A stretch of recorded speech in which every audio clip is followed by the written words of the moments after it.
தமிழ் சொந்தங்களுக்கு அன்பு வணக்கம். உலகமெங்கும் மரணம் என்பது இயற்கையான ஒரு நிகழ்ச்சியாக பார்க்கப்பட்டாலும், மரணத்தோடு சேர்ந்து நடக்கக்கூடிய சில சம்பவங்கள் அந்த மரணத்தையே ஒரு பேசுபொருளாக மாற்றிவிடுகின்றன. அப்படித்தான் சீனாவில் நடந்த ஒரு சம்பவம் ஒரு மிகப்பெரிய பேசுபொருளாக மாறியிருக்கிறது.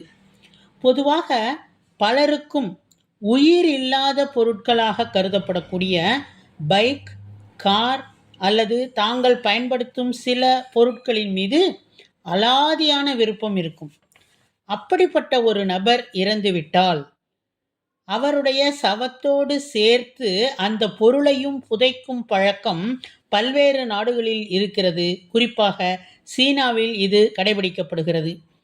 இந்த சம்பவம் தொடர்பான தகவலின்படி, இறந்த ஒரு நபர் சீனாவில் வாழ்நாளில் மிகுந்த விருப்பத்துடன் பயன்படுத்திய அவரது சொகுசு காரானது அவரது இறப்பிற்கு பிறகு தன்னுடன் இணைந்திருக்க வேண்டும் என்ற ஆசையை அவர் உயிலாக எழுதி வைத்திருந்திருக்கிறார்.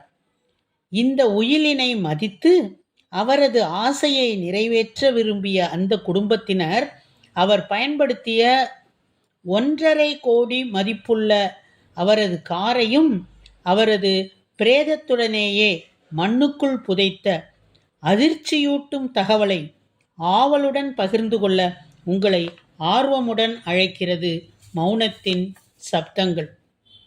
சீனாவில் லியோனிங் மாகாணத்தில் உள்ள வாகோவா பகுதியில் உயிரிழந்த ஒரு முதியவரின் இறுதிச் சடங்கின் போது அவருக்கு மிகவும் பிடித்தமான ரூபாய் 1.5 கோடி மதிப்புள்ள மெர்சிடஸ் பென்ஸ் சொகுசு காரையும் அவரது பிரேதத்துடன் சேர்த்து புதைக்கப்பட்ட சம்பவம் ஒரு பெரும் அதிர்வலையையும் விவாதத்தையும் ஏற்படுத்தியுள்ளது.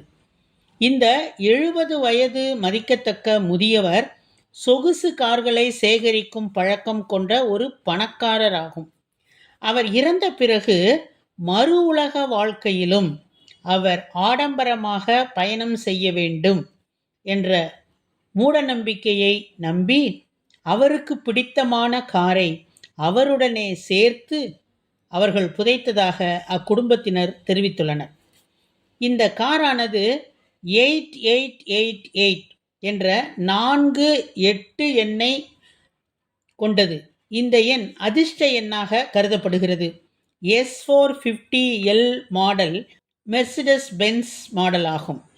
இந்த வீடியோ சமூக வலைத்தளங்களில் வைரலானதை தொடர்ந்து மூடநம்பிக்கை மற்றும் சுற்றுச்சூழல் பாதிப்பு காரணமாக கடும் கண்டனங்கள் எழுந்தன.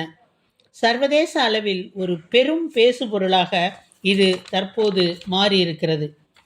இந்த முதியவருக்கு வாழ்நாள் முழுதும் காஸ்ட்லி கார்களின் மீது தீராத ஆர்வம் இருந்து வந்ததாக கூறப்படுகிறது.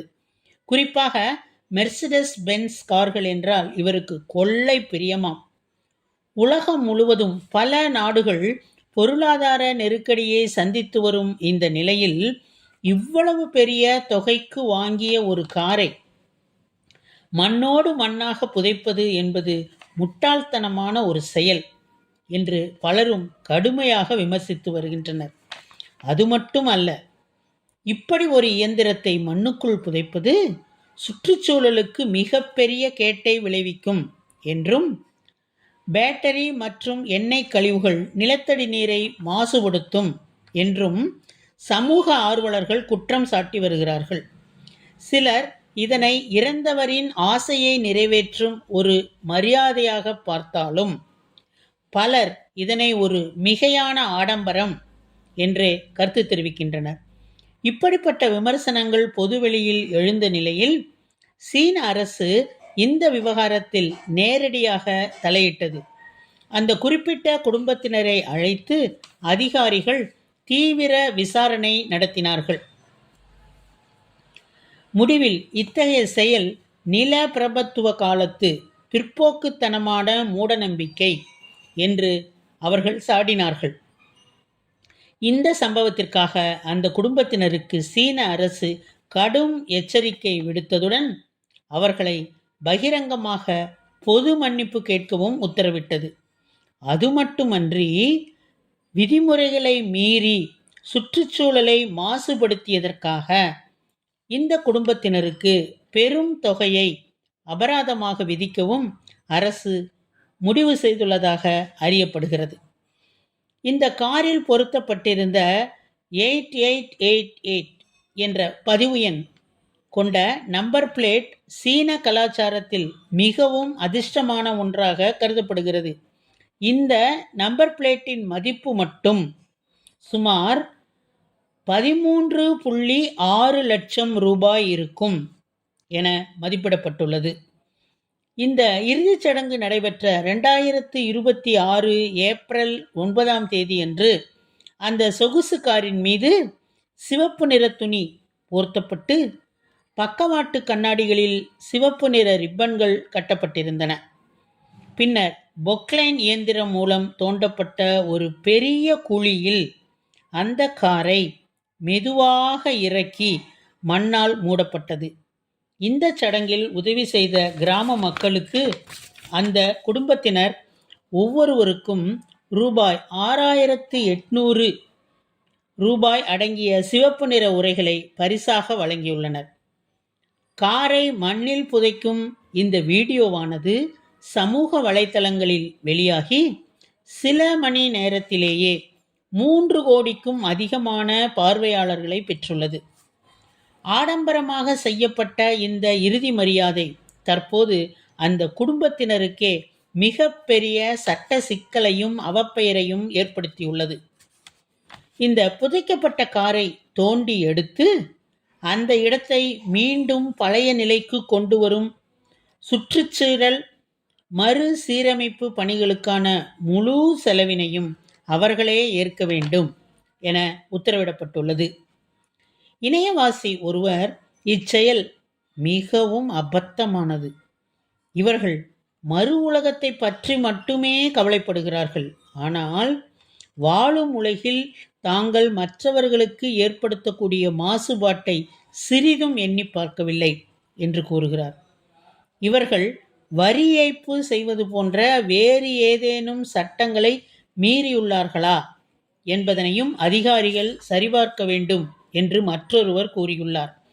இந்த முதியவர் பாரம்பரிய சவப்பெட்டிக்கு பதிலாக 1 தசாப்தத்திற்கும் மேலாக தனக்கு சொந்தமாக பயன்படுத்தி வந்த அந்த காரிலேயே தன்னை அடக்கம் செய்ய வேண்டும் என்று தனது உயிலில் எழுதி வைத்திருந்ததாக கூறப்படுகிறது. உள்ளே இருக்கும் உடலை கண்டறிய எதிர்கால தொல்பொருள் ஆராய்ச்சியாளர்கள் இந்த கல்லறையை தோண்டி எடுக்கும்போது அது அவர்களை குழப்பத்தில் ஆழ்த்தும் என்று ஒரு பயனர் கருத்து தெரிவித்துள்ளார். இறுதிச் சடங்கு பழக்க வழக்கங்களையும் மரபுகளையும் மிகவும் கண்டிப்பாக பின்பற்ற வேண்டும், இல்லையெனில் குடும்பத்திற்கு துரதிர்ஷ்டம் ஏற்படலாம் என சீனர்கள் நம்புகின்றனர். அன்புக்குரியவர்களின் ஆத்மா மறு உலகில் வசதியாக வாழ காகித பணம், காகித கார்கள், வீடுகள் போன்றவற்றை குடும்பத்தினர் எரிக்கின்றனர். முதியவர் சற்று பணக்காரர் என்பதனால் உண்மையான ஒரு காரையே எரித்திருக்கின்றனர், அவருடைய ஆசையை பூர்த்தி செய்வதற்காக. இந்த முதியவர் தனது உயிலில் எழுதி வைத்தபடியே அவருக்கு மிகவும் பிடித்தமான 1.5 கோடி மதிப்புள்ள காரிலேயே அவரை புதைத்ததற்கான காரணம் அவர் மீது கொண்ட அளவுக்கு அதிகமான பாசமா, தங்கள் செல்வச் செழிப்பை மற்றவர்களுக்கு எடுத்துக்காட்டும் ஒரு முறையா, அல்லது பைத்தியக்காரத்தனமா என்பதனை நாம் தான் முடிவு செய்ய வேண்டும் என்பதனை கூறிக்கொண்டு உம்மிடமிருந்து விடைபெறுவது உங்களுடைய அன்பு தோழி கீதா.